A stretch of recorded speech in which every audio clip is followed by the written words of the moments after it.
Typewriter के नाम के बारे में हम आपको बताएंगे, उसके कौन से पार्ट्स होते हैं, उन्हें क्या कहते हैं। तो ध्यान से देखें।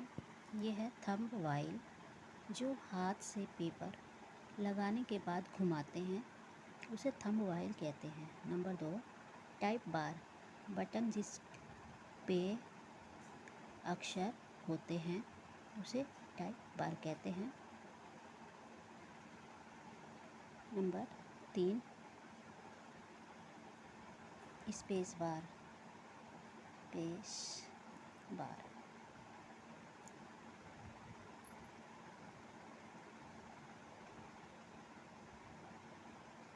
किसी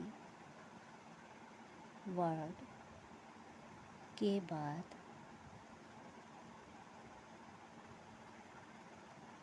स्पेस देने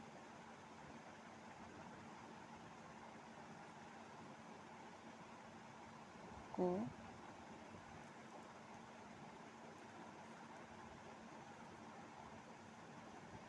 स्पेस